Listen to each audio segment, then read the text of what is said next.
নমস্কার। সরকারি চাকরির পরীক্ষার প্রস্তুতিতে ফিজিক্সের অন্যতম গুরুত্বপূর্ণ একটি অধ্যায় হল বিদ্যুৎ ও চুম্বকত্ব। ডাব্লিউবিসিএস হোক, এসএসসি বা রেলওয়ে, এখান থেকে প্রশ্ন কিন্তু আসবেই। তো চলুন আজ আমরা একদম সহজ ভাষায় এর প্রত্যেকটা কনসেপ্টকে জলের মতো পরিষ্কার করে নেব। আচ্ছা, কখনো কি ভেবে দেখেছেন ওই ছোট্ট একটা ফিউজ তার কিভাবে আমাদের এত দামি দামি গ্যাজেট যেমন টিভি বা ফ্রিজকে বাঁচিয়ে দেয়? এর পেছনে আসল বিজ্ঞানটা কি?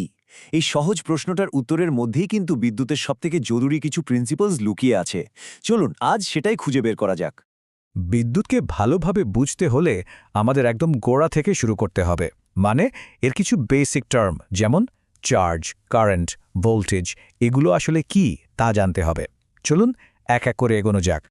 সবার আগে আসি তড়িৎ আধান বা চার্জের কথায়। একদম সহজ করে বললে এটা পদার্থের একটা নিজস্ব ধর্ম, যার জন্য সে আকর্ষণ বা বিকর্ষণ বল অনুভব করে।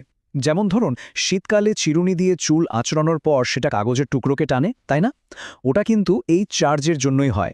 মনে রাখতে হবে, একই রকম চার্জ একে অপরকে ঠেলে দেয় আর বিপরীত চার্জ আকর্ষণ করে।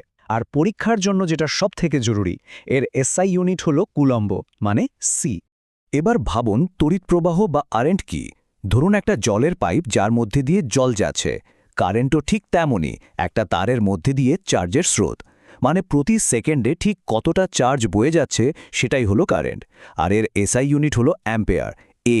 এই ইউনিটটা কিন্তু পরীক্ষার জন্য খুব ইম্পর্ট্যান্ট। আচ্ছা, আবার সেই জলের পাইপের উদাহরণে ফেরা যাক। পাইপের দুই মুখের মধ্যে যদি জলের চাপের কোনো পার্থক্য না থাকে, জল কি গড়াবে? গড়াবে না। ঠিক সেভাবেই একটা তারের দুই প্রান্তের মধ্যে যদি বিভব পার্থক্য বা ভোল্টেজ না থাকে, তাহলে চার্জও এগোবে না, মানে কোনো কারেন্ট ফ্লো করবে না। এই ভোল্টেজই হলো সেই চাপ যা চার্জকে ঠেলে নিয়ে যায়। এর এসআই ইউনিট হলো ভোল্ট, ভি, আর এটা মাপা হয় ভোল্টমিটার দিয়ে। এখন প্রশ্ন হল, এই ভোল্টেজ আর কারেন্টের মধ্যে সম্পর্কটা কি? বিজ্ঞানী জর্জ সাইমন ওহম এই সম্পর্কটা খুঁজে বের করেন, যা ওহমের সূত্র নামে বিখ্যাত। সূত্রটা খুবই সহজ। যদি তাপমাত্রা বা অন্যান্য ভৌত অবস্থা একই থাকে, তাহলে ভোল্টেজ যত বাড়বে কারেন্টও ঠিক ততটাই বাড়বে। একদম সরল সমানুপাতিক সম্পর্ক। আর এই সম্পর্কটাকেই একটা ছোট্ট ফর্মুলার মাধ্যমে লেখা হয়। V is equal to I into R. এখানে ভি হলো ভোল্টেজ, আই হলো কারেন্ট, আর আর হলো রোধ বা রেজিস্ট্যান্স।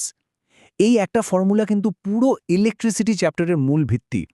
এখান থেকে পরীক্ষায় অঙ্ক আসবেই আসবে, তাই এটা খুব ভালো করে মনে রাখতে হবে। ওহমের সূত্রে আমরা একটা নতুন জিনিস পেলাম, আর অর্থাৎ রোধ। এই রোধ বা রেজিস্ট্যান্স জিনিসটা আসলে কি? চলুন দেখা যাক এটা কিভাবে কারেন্টের পথে বাধা হয়ে দাঁড়ায়। পরিবাহীর যে ধর্মটা তার মধ্যে দিয়ে কারেন্ট প্রবাহকে বাধা দেয় তাকেই রোধ বলে। পাবন তো, ইলেকট্রনগুলো যখন তারের মধ্যে দিয়ে ছুটে যায়, তখন তারের ভেতরের পরমাণুগুলোর সাথে তাদের ক্রমাগত ধাক্কা লাগে। এই ধাক্কা বা সংঘর্ষটাই হলো রোধের কারণ। এর এসআই ইউনিট হলো ওহম, আর এর চিহ্ন হলো এই ওমেগা ওমেগা। এই স্লাইডটা কিন্তু পরীক্ষার জন্য অত্যন্ত গুরুত্বপূর্ণ।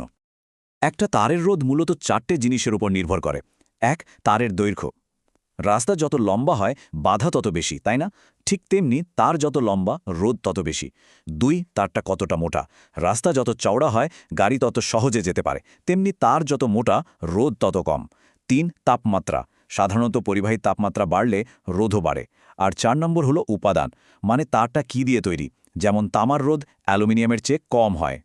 এই রোধাঙ্কের ওপর ভিত্তি করেই আমরা পদার্থকে 3টে ভাগে ভাগ করি। পরিবাহী, যেমন তামা বা রূপা, যাদের রোধাঙ্ক খুবই কম, তাই এরা সহজে বিদ্যুৎ পরিবহন করে। অন্তরক, যেমন রাবার বা কাচ, যাদের রোধাঙ্ক অনেক বেশি, তাই এরা বিদ্যুৎ পরিবহন করতে পারে না। আর এই দুটোর মাঝামাঝি হল অর্ধপরিবাহী, যেমন সিলিকন বা জার্মেনিয়াম। বেশ, আমরা রোধ সম্পর্কে তো জানলাম। এবার চলুন দেখি এই রোধগুলোকে একটা সার্কিটে কি উপায়ে জোড়া যায় আর তার ফলে কি হয়। বিদ্যুতের প্র্যাকটিক্যাল অ্যাপ্লিকেশন বোঝার জন্য এটা খুব জরুরি। রোধগুলোকে মূলত দুইভাবে জোড়া হয়, সিরিজ বা শ্রেণী সমবায় আর প্যারালেল বা সমান্তরাল সমবায়। মনে রাখার সহজ উপায় হল, সিরিজে কারেন্ট যাওয়ার রাস্তা একটাই, তাই সব রোধের মধ্যে দিয়ে একই কারেন্ট যায়। কিন্তু প্যারালেলে অনেকগুলো রাস্তা থাকে, তাই কারেন্ট ভাগ হয়ে যায়, কিন্তু ভোল্টেজ সবার জন্য একই থাকে। আর পরীক্ষার সবথেকে জরুরি পয়েন্ট হল, আমাদের বাড়ির সব যন্ত্রপাতি কিন্তু প্যারালেল কানেকশনে জোড়া থাকে। যখন কোনো তারের মধ্যে দিয়ে কারেন্ট যায়, তখন রোধের বাধার কারণে সেই তারটা গরম হয়ে ওঠে। এটাই হলো জুলের তাপীয় ফল। এর ফর্মুলাটা হলো H = I² RT। এর মানে উৎপন্ন তাপ কারেন্টের বর্গের সমানুপাতিক, অর্থাৎ কারেন্ট যদি দ্বিগুণ হয় তাপ উৎপন্ন হবে 4 গুণ। এই তাপীয় ফলের কিন্তু অনেক বাস্তব প্রয়োগ আছে, যেমন ইলেকট্রিক হিটারে উচ্চ রোধের নাইক্রোম তার ব্যবহার করা হয় বেশি তাপ তৈরির জন্য। ইলেকট্রিক বাল্বের ফিলামেন্ট টাংস্টেন দিয়ে তৈরি, কারণ এর গলনাঙ্ক খুব বেশি। আর এবার আসা যাক আমাদের সেই প্রথম প্রশ্নে, ফিউজ তার। এটা কম গলনাঙ্কের একটা সরু তার। যখনই সার্কিটে অতিরিক্ত কারেন্ট যায়, I²RT সূত্র অনুযায়ী প্রচুর তাপ তৈরি হয় আর তারটা গলে যায়। এতে সার্কিট কেটে যায় আর আমাদের দামি যন্ত্রপাতিগুলো বেঁচে যায়। তড়িৎ ক্ষমতা বা পাওয়ার হল প্রতি সেকেন্ডে কী পরিমাণ তড়িৎ শক্তি খরচ হচ্ছে বা অন্য শক্তিতে রূপান্তরিত হচ্ছে। এর এসআই ইউনিট হল ওয়াট, ডাব্লিউ, আর ফর্মুলা হল P=V/I। আমাদের বাড়িতে যে ইলেকট্রিসিটি বিল আসে সেটা কিন্তু কিলোওয়াট আওয়ার কিলো/WH এককে মাপা হয়। এটাকে বোর্ড অফ ট্রেড ইউনিটও বলা হয়। এতক্ষণ তো আমরা বিদ্যুৎ নিয়ে আলোচনা করলাম, কিন্তু জানেন কি বিদ্যুতের সাথে চুম্বকের একটা অসাধারণ আর গভীর সম্পর্ক আছে? বিজ্ঞানী ওয়েস্টেড প্রথম আবিষ্কার করেন যে চলন্ত বিদ্যুৎ আসলে চুম্বক তৈরি করতে পারে। চলুন এবার সেই রহস্যময় জগতে ঢোকা যাক। ব্যাপারটা খুবই সহজ কিন্তু দারুণ মজার। যখনই কোনো তারের মধ্যে দিয়ে কারেন্ট যায় তার চারপাশে আপনা আপনি একটা অদৃশ্য চৌম্বক ক্ষেত্র তৈরি হয়ে যায়, ঠিক যেমনটা এখানে দেখা যাচ্ছে।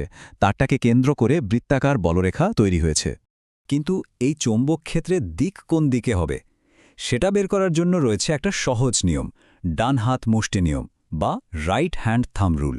যদি আমরা তারটাকে ডান হাতে এমনভাবে ধরি যাতে বুড়ো আঙুলটা কারেন্টের দিক নির্দেশ করে, তাহলে বাকি ভাঁজ করা আঙুলগুলো যেদিকে ঘুরবে সেটাই হবে চৌম্বক ক্ষেত্রের দিক। এবার আসি ফ্লেমিংয়ের বাম হস্ত নিয়মে। এটা ইলেকট্রিক মোটরের কার্যনীতি বোঝার জন্য খুব জরুরি। মনে রাখার জন্য একটা সহজ ট্রিক আছে। বাম হাতের প্রথম 3টে আঙুলকে একে অপরের সাথে 90 ডিগ্রিতে রাখুন। তর্জনী যদি ফিল্ড বা চুম্বক ক্ষেত্র দেখায়, মধ্যমা যদি কারেন্ট বা তড়িৎ প্রবাহ দেখায়, তাহলে বুড়ো আঙুল ফোর্স বা বলের দিক দেখাবে। FBI এইভাবে মনে রাখতে পারেন, ফাদার মাদার চাইল্ড। চলুন যা কিছু শিখলাম পরীক্ষার জন্য একবার ঝটপট রিভিশন করে নিই। কারেন্টের ফর্মুলা, ওহমের সূত্র V=IR, রোধের সূত্র, পাওয়ারের ফর্মুলা P=VI, জুলের তাপীয় সূত্র আর সিরিজ ও প্যারালেলের তুল্য রোধের ফর্মুলাগুলো। পরীক্ষার ঠিক আগে রিভিশনের জন্য এই স্লাইডটা কিন্তু দারুণ কাজের। আমরা দেখলাম কিভাবে বিদ্যুৎ থেকে চুম্বক তৈরি হয়, কিন্তু আমাদের পাওয়ার প্ল্যান্টগুলোতে যেখানে বিদ্যুৎ তৈরি হয় সেখানে তো ঠিক এর উল্টো ঘটনাটা ঘটে, মানে চুম্বক ব্যবহার করে বিদ্যুৎ তৈরি করা হয়। এই আশ্চর্য প্রক্রিয়াটা কিভাবে কাজ করে? এর নাম হল তড়িৎ চুম্বকীয় আবেশ বা ইলেকট্রোম্যাগনেটিক ইন্ডাকশন। এই প্রশ্নটাই রইল ভাবার জন্য। উত্তর খুঁজুন আর শিখতে থাকুন।